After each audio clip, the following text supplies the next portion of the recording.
In the fast-paced world of political interviews, tensions are high, but nothing could prepare Kaitlan Collins for what was about to happen. Karoline Leavitt, the outspoken and unyielding politician, walked into the interview with one goal in mind: to expose the flaws in the mainstream media's relentless questioning. What followed was an unexpected clash that left viewers on the edge of their seats. Make sure to like and subscribe for more explosive moments like this. And let's dive into the confrontation. Make sure to like and subscribe to the channel for more content. The set was quiet, the cameras ready, and the stage was set for what was supposed to be a routine political interview. Kaitlan Collins, known for her assertive questioning and sharp style, sat across from Karoline Leavitt, whose reputation for standing her ground had made her a polarizing figure. But even Kaitlan, with her years of experience, couldn't have predicted the intensity of what was about to unfold. "Karoline," Kaitlan began, her tone poised but firm, "you've made waves in the political world with your controversial statements. Do you think your approach will resonate with voters, or is it just further division?" The question hung in the air, a typical question designed to get a straightforward response. But Karoline wasn't interested in delivering a scripted answer. She wasn't here to play by the rules.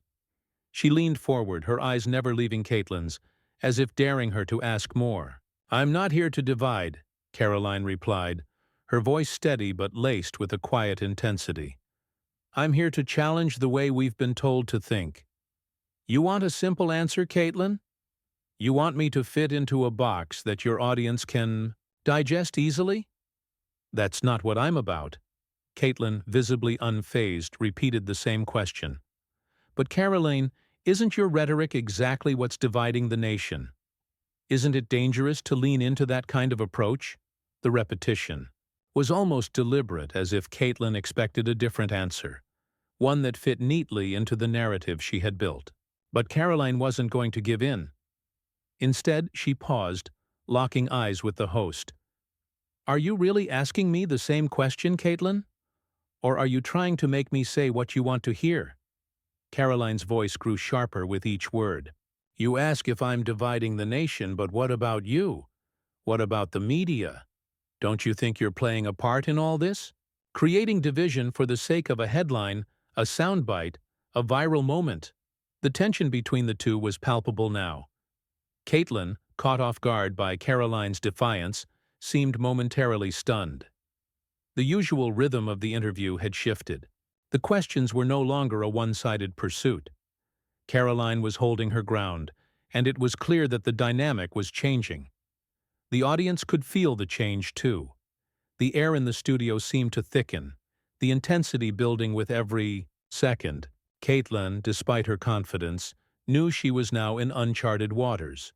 But her job was to push, to get answers, no matter the cost. "Karoline, this is a tough question," Kaitlan pressed again, her voice slightly tighter now. "Do you think you can continue to use divisive language and still expect to bring people together?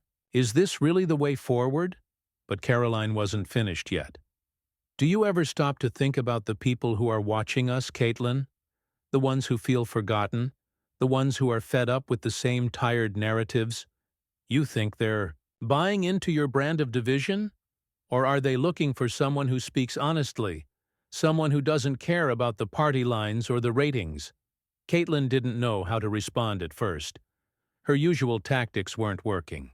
She was pushing for a confession, for Karoline to admit that her style was tearing people apart. But the more Kaitlan pressed, the more Karoline seemed to thrive. It was like a battle of wills, and Karoline wasn't backing down. The questions continued, but they felt hollow. The dynamic between the two was shifting, and it was no longer just about politics. It was about the clash of two personalities, two worldviews, each unwilling to give an inch. Kaitlan's calm, professional demeanor was no match for Karoline's fierce, unapologetic energy. By the end of the first segment, viewers could sense the tension between the two had only just begun. This wasn't just an interview, it was a showdown. Karoline had already set the tone. Now it was up to Kaitlan to respond. The studio lights cast a harsh glow over the set, amplifying the uncomfortable silence that settled in between the two women. Kaitlan Collins sat across from Karoline Leavitt, visibly trying to regain her composure. Her usual calm, calculated responses weren't having the intended impact on her guest. The next question was prepared, another jab, but this time she hesitated. Was it worth pushing further? The question was on the tip of her tongue, but Caroline's unyielding stance made her wonder if it would be swallowed up in the same sharp rhetoric. But Kaitlan, ever the professional, pressed forward. Karoline, people are concerned. They think your approach will only deepen the polarization in this country. Do you not see how this constant pushback is creating even more divide? This time Karoline didn't let Kaitlan finish the question. She interrupted, her voice cutting through the tension in the room. No, Kaitlan, what's creating division is the unwillingness to have an honest conversation. It's the refusal to address what's really going on in this country. People are tired of the same old political games. They're tired of being told how they should feel, how they should think. Caroline's eyes bore into Kaitlan as she continued, her words almost a challenge. You and others like you sit in your comfortable studios, asking the same tired questions, but you don't ask the ones that matter. You don't ask about the real issues facing people, about the jobs lost, the families struggling, the voices that go unheard. You only ask the questions that serve your narrative. Kaitlan tried to regain control, but Caroline's forceful response had already shifted the momentum in her favor. The tables had turned. No longer was she the interviewer with the power to dictate the flow. Karoline had taken charge of the conversation, and it was clear that Kaitlan's usual arsenal of questions wasn't going to work here. You talk about real issues, but how can we even begin to address them if we can't even have a productive conversation? Kaitlan shot back, the frustration creeping into her voice. Your language, your rhetoric, it's not helping. It's only feeding the fire. Karoline didn't flinch. What's feeding the fire, Kaitlan, is the constant narrative that we need to sugarcoat everything, that we need to make everyone feel comfortable at the expense of truth. The real fire is in the hearts of the people who are watching us right now, the ones who are fed up with being told what they can and can't say, what they should and shouldn't believe. You want unity? Start by acknowledging the reality of the situation. Stop pretending everything is fine when it's clearly not. For a moment, Kaitlan's expression faltered. She had never been met with this kind of resistance before.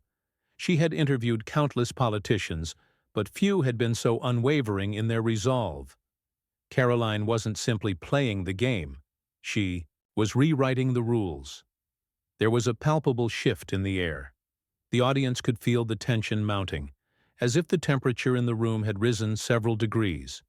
Kaitlan, realizing the interview was slipping out of her grasp, tried to pivot to a new question. But Karoline, what about the consequences of your approach? Don't you worry about the long-term impact? You're making yourself a target by taking these extreme positions.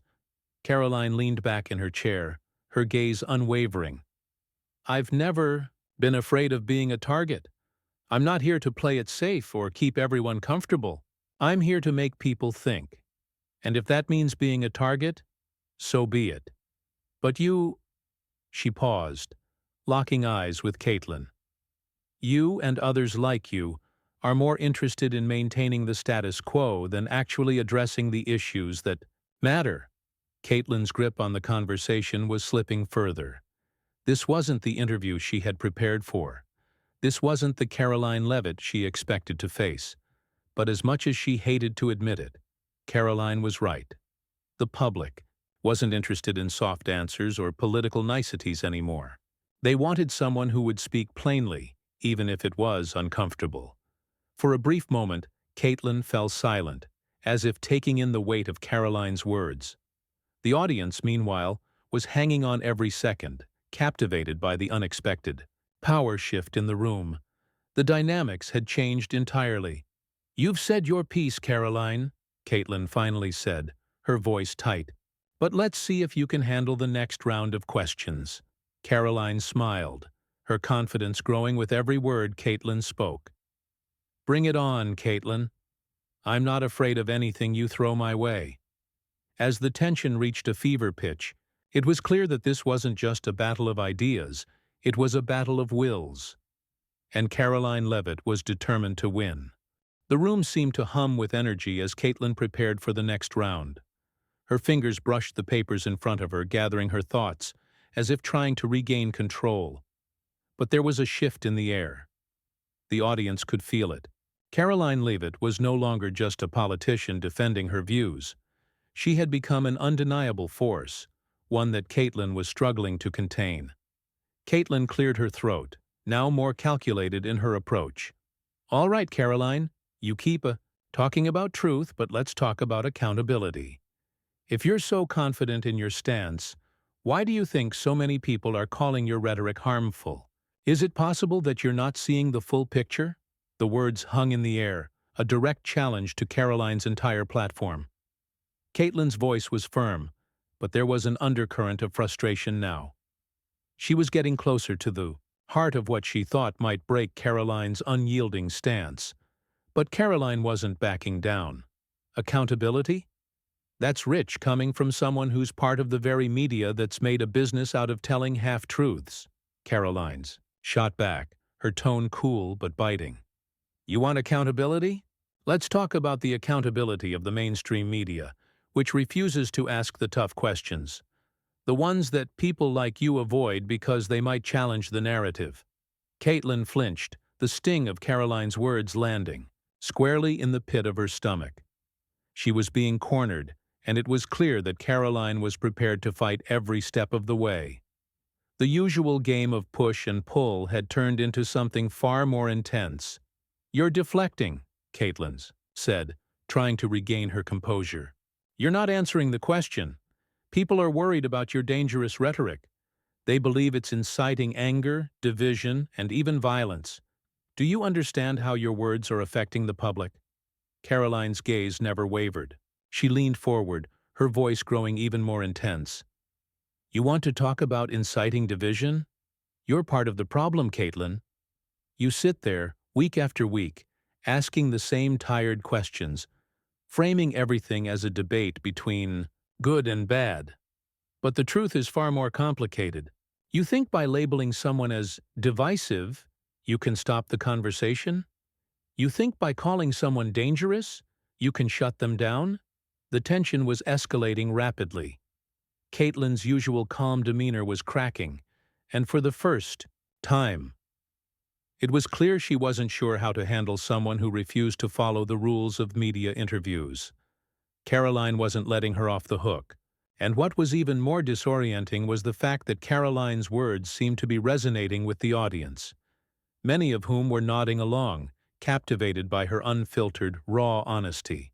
"You say I'm part of the problem," Kaitlan began, her voice tinged with disbelief. "But I'm asking the tough questions. That's my job, Karoline. To challenge you, to hold you accountable." "And you're doing it all wrong," Karoline interrupted, shaking her head. "You're not challenging me, Kaitlan. You're attacking me. There's a difference. And I'm not going to stand here and let you twist everything I say into something it's not.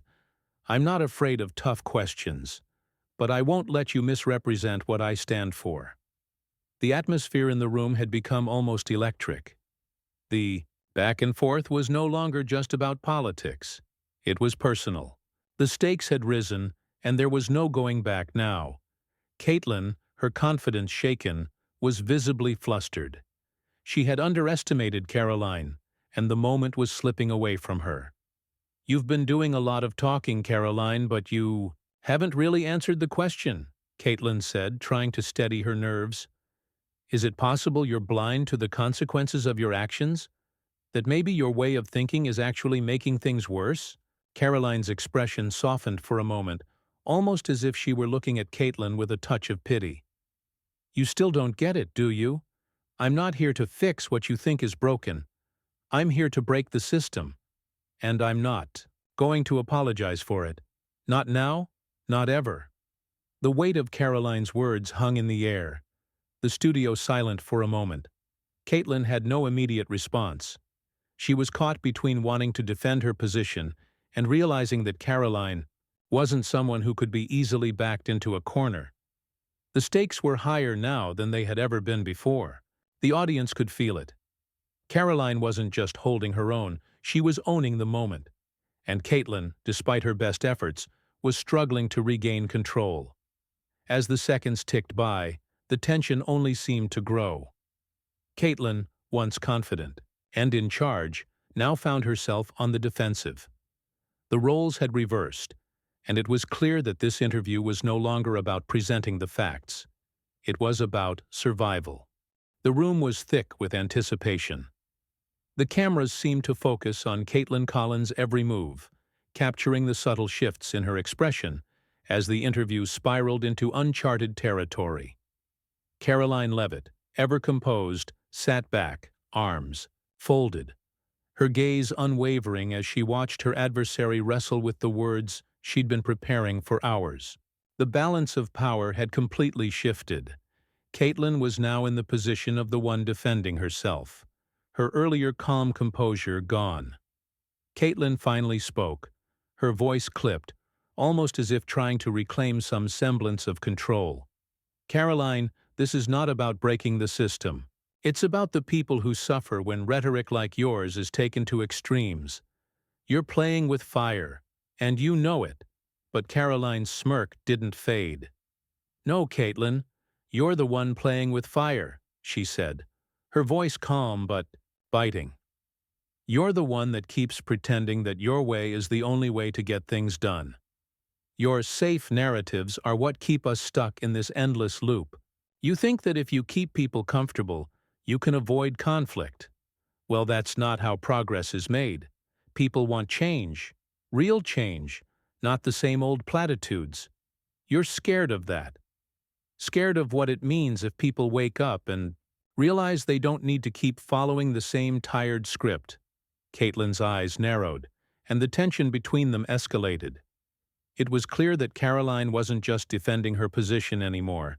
She was taking on a role larger than herself, standing as a symbol of defiance against everything Kaitlan stood for. The air in the studio felt heavier with every word. You're talking about progress, Kaitlan said, trying again to push back.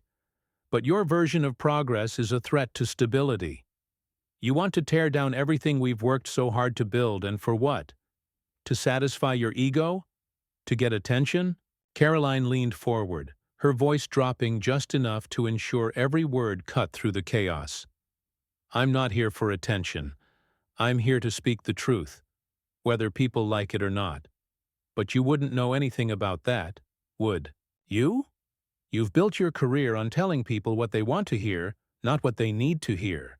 Your version of progress is built on comfort, and comfort doesn't make a country better. It makes it complacent. Kaitlan's face flushed, the truth of Karoline's words hitting too close to home. That's an easy argument to make when you're not the one dealing with the consequences of those actions. You want to rip everything down and start fresh, but do you even understand what that means for the people on the ground? Karoline's expression softened for a fraction of a second before hardening again. Of course I understand the consequences, but what are we really doing here if we don't challenge the status quo? We keep pretending things are fine when they're not. The real question, Kaitlan, is whether you're willing to face the reality of what's happening, or if you'll just keep hiding behind the same tired narrative.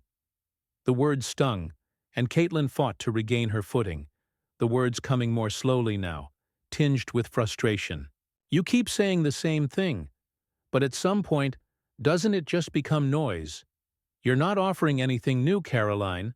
You're just feeding the fire of division. And you think that's going to solve anything? Karoline's tone was quieter now, but no less intense. Feeding the fire? Maybe. But that's the only way we're going to get people to see the truth. Sometimes the only way to wake people up is to shake things up. You think I'm causing division, but I'm just pointing out the cracks that you and others refuse to acknowledge. The division was already there. I'm just not afraid to speak about it. Kaitlan's hand trembled slightly as she adjusted her Microphone, a rare sign of vulnerability in the midst of this fierce exchange. She hadn't expected to be so rattled by someone so unwavering in their beliefs. Karoline wasn't just challenging her. She was questioning the very foundations of the media world Kaitlan inhabited. And it was working. The audience, sensing the shift, was glued to their screens. The interview had transcended its original purpose. This wasn't just about political disagreements or the usual media back and forth. It had become a full-on ideological battle, with each side fighting for their worldview. And as much as Kaitlan hated to admit it, Karoline was winning. Every word from Karoline seemed to carry more weight, more substance, and with every challenge she posed, Kaitlan's arguments weakened. "Let me ask you this, Karoline," Kaitlan said, her voice strained but firm. "Do you even care about the consequences? The families torn apart by the constant conflict you're stirring?" Karoline's gaze locked onto Kaitlan's. "What I care about is the truth, Kaitlan. And the truth is that people are already torn apart, already suffering. The question is whether we're going to keep ignoring that or finally face it head-on. What I'm doing isn't stirring conflict, it's uncovering it. And sometimes, that's what it takes." The tension in the room reached its peak, the audience silent, waiting for the next volley. The battle of words, once a game of cat and mouse, was now a full-blown war. And Karoline wasn't backing down. Kaitlan was now visibly shaken. The interview had gone in a direction she hadn't anticipated.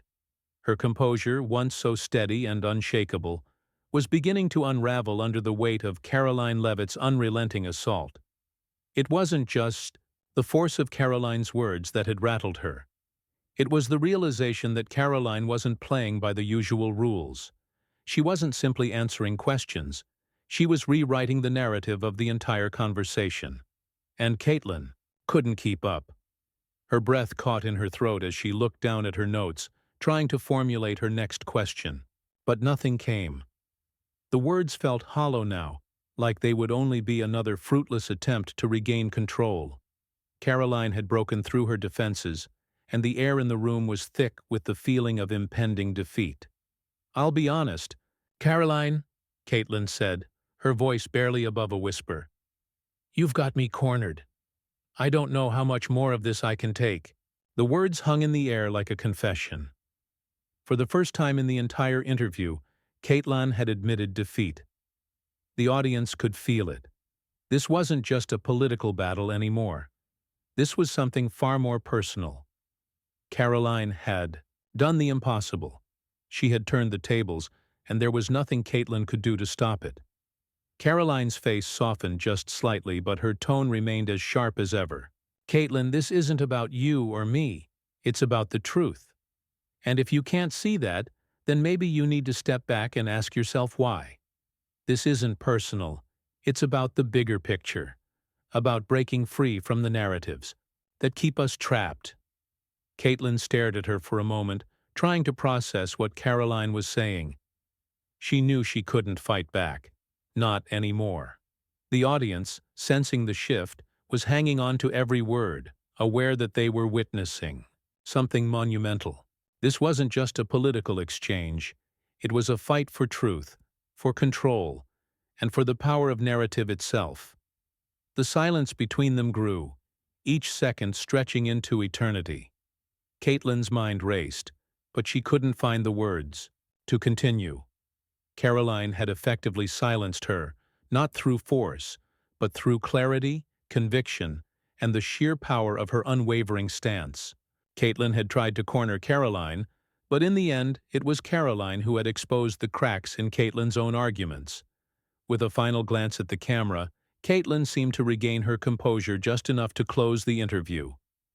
"I think that's all we have time for," she said, her voice now more controlled, though the defeat was unmistakable. "Thanks for joining us, Karoline." Karoline nodded, her expression almost smug now, but there was something else in her eyes, something that told everyone watching that this wasn't just a moment of victory. It was a statement. "Thank you, Kaitlan," she replied coolly, "and I'm sure we'll be hearing more from me soon." As the cameras cut to black, the audience remained in stunned silence. What they had just witnessed was more than a simple interview. It was a clash of ideologies, a confrontation that would reverberate far beyond the studio. Karoline had not only shut down Kaitlan Collins, she had dismantled the very framework of the interview itself. The impact was undeniable. Social media exploded in real time, with viewers from all over the country sharing clips, debating the interview, and commenting on Karoline's unrelenting performance. She had become a force to be reckoned with, not just a politician, but a symbol of defiance against the very media that had tried to contain her. Kaitlan, on the other hand, was left to answer for her own weakness in the face of such a powerful opponent. And though the interview had ended, the ripples of what had just transpired would continue to shape the political narrative for days, if not weeks, to come. As the credits rolled, one thing was certain. Karoline Leavitt had made her mark, and Kaitlan Collins had been forced to admit something she never thought she would. In the world of media battles, this one was over, and Karoline was the victor.